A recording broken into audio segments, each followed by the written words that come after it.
আসন্ন ষষ্ঠ উপজেলা পরিষদ নির্বাচনে শর্ষা উপজেলায় দ্বিতীয় ধাপে ভোট গ্রহণ অনুষ্ঠিত হবে। এই নির্বাচনে চেয়ারম্যান পদে 4 জন, ভাইস চেয়ারম্যান পদে 4 জন এবং মহিলা ভাইস চেয়ারম্যান পদে 3 জন প্রার্থী নির্বাচনে প্রতিদ্বন্দ্বিতা করবেন। ইতিমধ্যে প্রার্থীরা তাদের নির্ধারিত মার্কা নিয়ে পাড়া মহল্লায় গণসংযোগ করে চলছে। শর্ষা এবং বেনাপোল পোর্ট থানা নিয়ে এই উপজেলা গঠিত হয়েছে। রয়েছে 11টি ইউনিয়ন এবং একটি পৌরসভা। এই উপজেলায় মোট ভোটার সংখ্যা প্রায় 3 লক্ষ।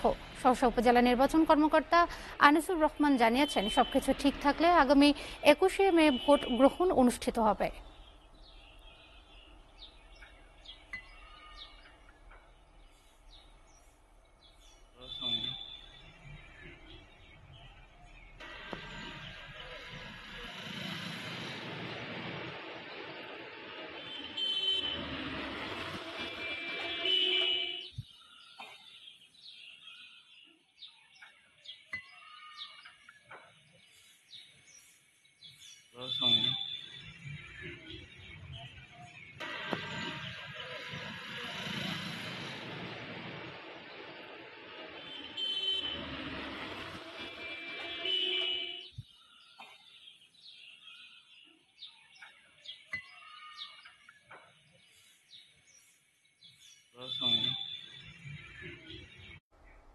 উপজেলা নির্বাচনের বিস্তারিত জানাতে বেনাপোল থেকে সরাসরি যুক্ত হচ্ছেন সহকর্মী শেখ নাসির উদ্দিন।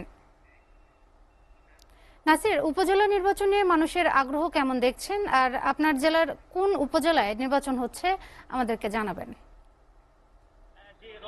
আপনি যেমনটা বলছিলেন, যশোরের শার্শা একটি উপজেলা। এই উপজেলা ষষ্ঠ ধাপের নির্বাচন আগামী 21শে মে হতে যাচ্ছে। এখানে 4 জন উপজেলা, 4 জন পদপ্রার্থী, চেয়ারম্যান পদপ্রার্থী এবং ভাইস চেয়ারম্যান পদপ্রার্থী 4 জন ও 3 জন মহিলা ভাইস চেয়ারম্যান পদপ্রার্থী দাঁড়িয়েছেন। মোট 11 জন এখানে দাঁড়িয়েছেন। তবে এখানে ভোটার সংখ্যা প্রায় 3 লাখ। 11টি ইউনিয়ন, একটি পৌরসভা নিয়ে এই বছরের শার্শা স্থলবন্দরের একটি ইউনিয়ন গঠিত হয়েছে। এখানে ষষ্ঠ ধাপে নির্বাচন আগামী 21শে মে হতে যাচ্ছে। এখানে পুলিশ সূত্রে যেটা জানা গেছে, এখানে আইন শৃঙ্খলা স্বাভাবিক আছে। আইন শৃঙ্খলা স্বাভাবিক থাকা গোয়েন্দা পুলিশ নজরদারি বৃদ্ধি করা হয়েছে। এখানে একজন পদপ্রার্থীর বাসায় গত 3টে শক্তিশালী বোমা বিস্ফোরণ ঘটিয়েছে দুর্বৃত্তরা। পদপ্রার্থী তিনি ইব্রাহিম খলিল, তিনি আমাদেরকে যেমনটা জানিয়েছেন তার বাড়ির বাসার গ্লাস ক্ষতিগ্রস্ত হয়েছে। তবে এখানে পুলিশ কাজ করছে এবং থানায় একটি অভিযোগ হয়েছে।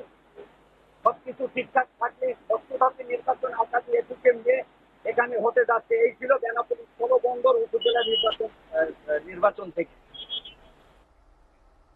নাসির, আপনাকে ধন্যবাদ।